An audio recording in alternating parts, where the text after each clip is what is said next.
Hi everyone, my name is Jessica and today I'm going to discuss with you Zoom etiquette and things that you want to stop doing on Zoom conferences, especially with customers. I'm going to list out 5 things that I stopped doing and that I'm recommending you probably stop if you are doing some of these things. Now, number 1 would be throw out that t-shirt or that old t-shirt that does not look good on camera or that you would not wear to a customer meeting.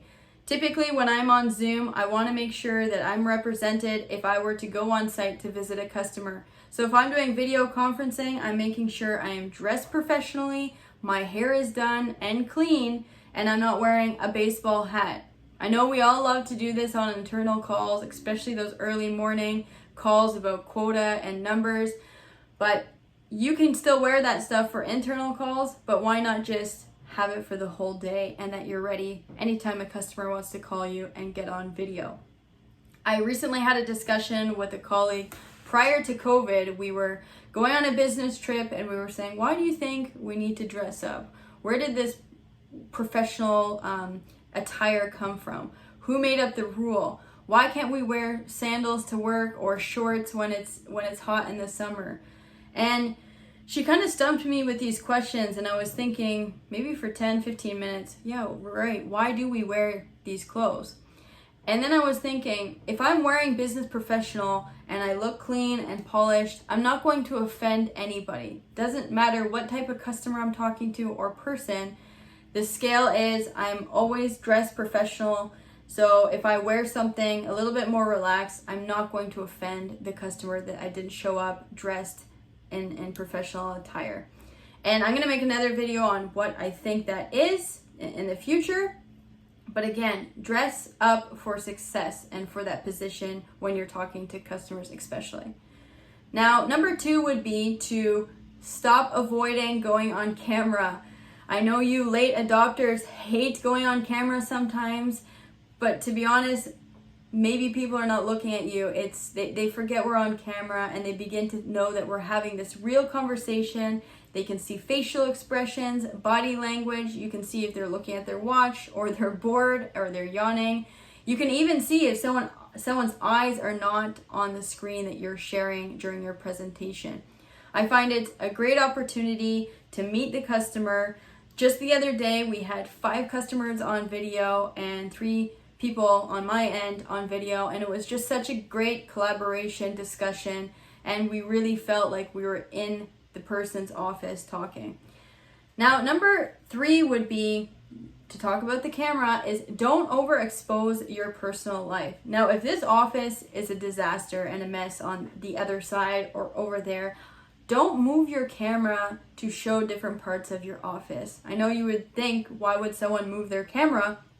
But I've seen people show me different things, and then behind them, it's literally a mess. It's just part of your personal brand. You're not going to want to share your mess, especially if someone's going to be walking behind. This might have been cute to see your fuzzy animals or your kids, and trust me, I love to see people's kids. However, now that we're operating five months now at home, leave your kids outside of the room if you can. Try not to have anyone walking behind you and just stay focused on selling that solution. It's already hard to capture the audience when you're talking about your product. If you have things in the background that are moving, that are maybe more interesting than what you're selling, it's going to be really hard to get the customer's attention. Now, number 4, use your manners.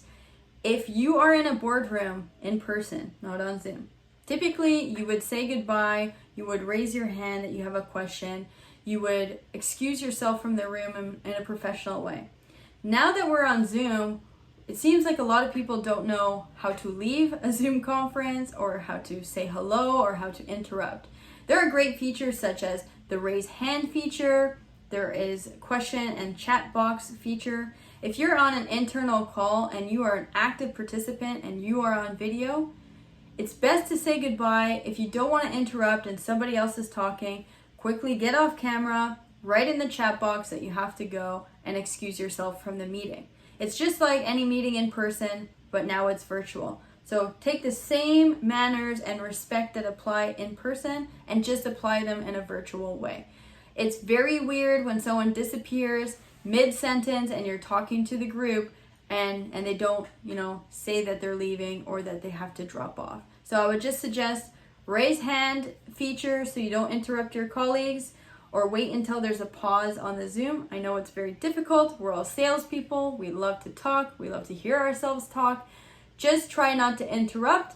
And secondly, if you're going to leave, again, write it in the chat box, or even say, hey everyone, thanks for this meeting. I have to run. It was a pleasure meeting you all, or it was a pleasure seeing you. Take care. That's a great way to end the meeting. And lastly, what to avoid is not knowing how Zoom works, not knowing how to share your screen, share your audio.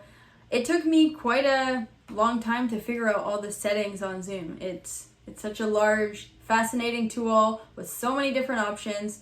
So go ahead and familiarize yourself with the tools. Go in and figure out how to share your screen.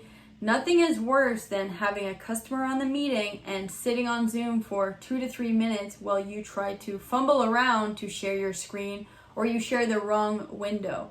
So potentially I'll make a video on how to share your screen on Zoom, but there's loads of information online. Just Google it. Put 30 minutes in your calendar per week to learn the settings of Zoom.